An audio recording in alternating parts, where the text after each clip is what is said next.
Oui, trois remarques. Tout à l'heure, vous avez dit que la tribune sur le pacte Finistère émanait du groupe socialiste. C'est bien du groupe Finistère et Solidaire qui est composé de différentes formations politiques.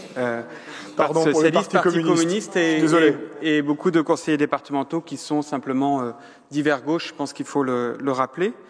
Deuxième remarque, moi j'ai été également un peu interloqué par vos propos, Monsieur Decalan, sur disant que votre satisfaction que 3000 Finistériens aient pu reprendre le chemin du travail par rapport à la baisse de 3000 individus du nombre d'allocataires du RSA. On sait bien que tout le monde n'a pas forcément repris le chemin du travail. Il y a aussi ceux qui ne sont plus allocataires du RSA parce qu'ils ont perdu leurs droits sans forcément reprendre le chemin du travail. Donc il faut aussi le dire et rester modeste et prudent sur le destin des hommes avec des répercussions sur la vie concrète des hommes et des femmes. Et troisième chose, je rebondirai sur les propos de Pauline Louis-Joseph Doguet par rapport à la comparaison entre la fraude sociale et le montant en milliards que ça représente en France et la fraude fiscale qui est d'un montant 10 fois plus élevé. Je pense aussi qu'il faut avoir en tête le détournement des aides publiques aux entreprises et le détournement des baisses d'impôts pour les entreprises qui n'est pas suivi de création sur le maintien des emplois et notamment le maintien des emplois industriels. On a eu tout récemment, et ça n'apparaissait pas dans votre intervention, je crois, Monsieur le Président, la délocalisation de l'usine Sopiquet au Maroc. Donc un fleuron de notre industrie agroalimentaire bretonne et finistérienne, alors que c'est quand même une marque qui vend ses produits en Bretagne, qui vend ses produits dans le Finistère. On a eu aussi les fonderies de Bretagne avec Renault qui opère un lâchage en règle des fonderies de Bretagne, coulant une partie de notre métallurgie bretonne. Et on a enfin les délocalisations et les fermetures d'emplois à Michelin-Vannes, à chaque fois avec des entreprises qui ont touché des dizaines, des centaines de millions de CICE, de baisse d'impôts pour stimuler l'activité et la création d'emplois et le maintien des emplois.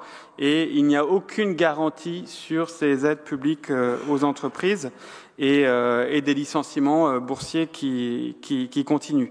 C'est aussi tout ce phénomène de désindustrialisation lié à des licenciements boursiers, lié à des politiques financières des grands groupes et des multinationales qui crée la situation de l'emploi et qui crée aussi l'augmentation du nombre d'allocataires du RSA. Donc, la valeur travail, je suis bien d'accord, mais il faut que ça s'inscrive dans une stratégie de l'État pour pérenniser des emplois de qualité, y compris des emplois de l'économie productive, de l'économie industrielle.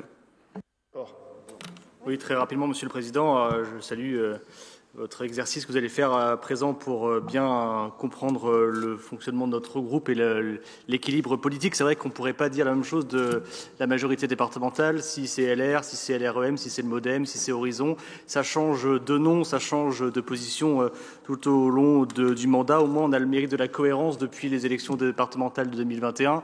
Nous avons des socialistes, nous avons des communistes, nous avons des élus divers gauche. Et c'est bien de rester dans ce cadre respectueux des étiquettes de tout à chacun.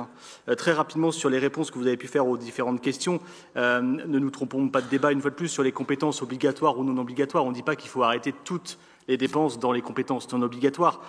Celles où on a un effet levier efficace, très bien, le sport, la culture, la pêche, l'agriculture, on est d'accord. Là, il faut continuer d'être présent sur ces dépenses-là. Par contre, là où on n'a pas d'effet levier, ou en tout cas où il est très réduit, je vous entendais parler de la lutte contre le trafic de drogue, sauf à faire des dépenses de prévention, ce que vous refusez de faire sur un certain nombre de secteurs, notamment sur la santé et la prévention, notre levier est réduit. Donc, ce n'est pas le rôle d'une compétence départementale.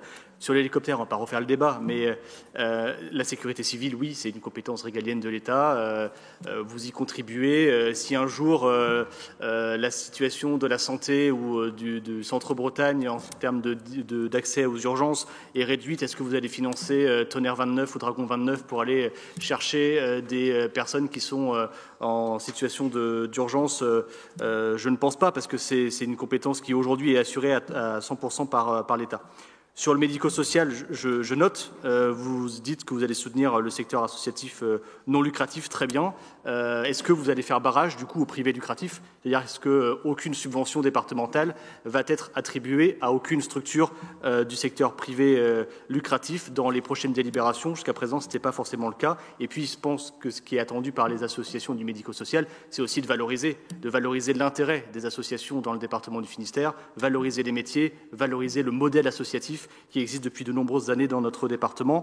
Sur le pacte, on fera le débat tout à l'heure. Je pense qu'il faut prendre le temps. On ne l'aura pas dans le timing qu'on s'est donné ce matin, mais on le fera tout à l'heure quand on parlera du débat d'orientation budgétaire sur les financements aux communes, où on parlera à la fois, et le débat sera nourri, méthode de contractualisation. Quel est le but d'une contractualisation entre le département et les collectivités locales? Et puis méthode aussi, ça a été évoqué, la manière dont a été collecté un certain nombre de soutiens. On reviendra sur cette méthode et puis on dénoncera un certain nombre de contre-vérités qui ont pu être exprimées ou écrites autour du pacte.